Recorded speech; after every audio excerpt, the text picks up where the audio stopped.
Hello friends, আজকে কিন্তু কোনো ব্লগ ভিডিও নয়, আজকে রান্নার ব্লগ দেব। তো দেখতেই পাচ্ছ কি বানাবো, ওটসের খিচুড়ি বানাবো, একদম নিরামিষ, কেননা আজকে মঙ্গলবার।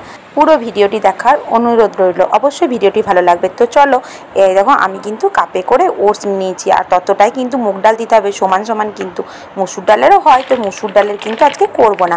তো মুগ ডালটা আমার বেশি পছন্দ, আমি কিন্তু কেলগসের ওট নিয়েছি। আমি আগেরটা সাপোলার ছিল, কেননা ওটসটা আমাদের বাড়িতে থাকে, মাম খায় সেহেতু। তো এই দিকে দেখো আমি কি কি সবজি দেবো সেগুলো কিন্তু আগে থেকে কেটে রেখে দিয়েছি। তো এখানে দিয়েছি গাজর, আর এই দিকে ছোট ছোট করে কেটে দিয়েছি আলু, আর দেবো টমেটো। সবজি কিন্তু তুমি নিয়ম যত যেমন ধরনের সবজি থাকবে সেগুলো কিন্তু অবশ্যই দিতে পারো।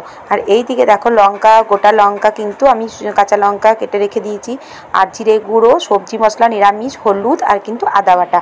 আর এই দিকে নুন তো লাগবেই, নুন ছাড়া কি আর হয় খাবার। আর এই দিকে দেখো আমি প্রেসার কুকারে করবো, কেননা কড়াইয়ে করবো না, লেট হবে বলে আমি প্রেসার কুকারে দিয়ে দিলাম সরষের তেল। আর তারপর সাদা তেলেও করা হয়, যেমনভাবে করবে সেইভাবেই কিন্তু করা হবে। তো এইদিকে দেখো আমি সবজিগুলো কিন্তু দিয়ে আস্তে আস্তে নাড়াচাড়া করে নেবো, খুব কিন্তু ফ্রাই করবো না। কী বলতো, সবজিগুলো যদি খুব ফ্রাই করবি, সবজিগুলো কী বলতো মানে গুনাগুন আর কিছু থাকে না। তো ওটসটা যেহেতু সবাই একটু কী বলবো, ওয়েট মেনটেন করার জন্য বেশিরভাগ ক্ষেত্রে খায়, হেলদি খাবার, তো সেই কারণে তো বেশি ফ্রাই করলে একদম হবে না। তো আজকে আমরা একটু ফ্রাই করেছি, কেননা আজকে তো আমরা সেই জন্য খাচ্ছি না, আমরা আজকে উপোস বলে আমরা আজকে খাবো।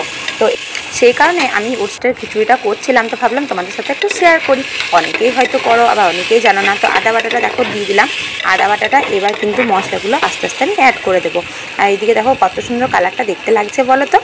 আর এইদিকে হলুদ দিয়ে দিয়েছি, হলুদের পর দিয়ে দিয়েছি জিরে গুঁড়োর পর সবজি মশলা আমি নিয়েছিলাম, সেটা কিন্তু নিরামিষ, কেননা ধরো উপোসের দিন তো একদম আমিষ খাবার চলে না।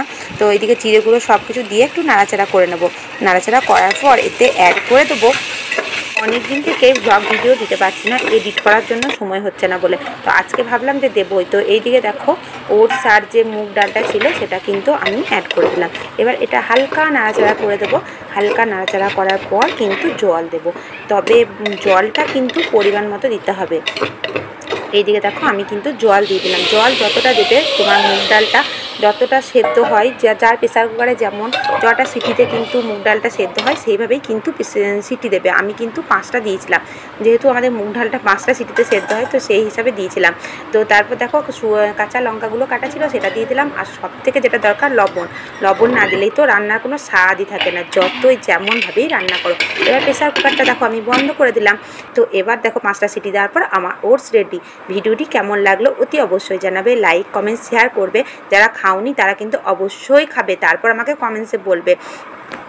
সবাই খুব ভালো থাকবে, সুস্থ থাকবে, আবার পরের ভিডিওতে চলে আসবো। টাটা।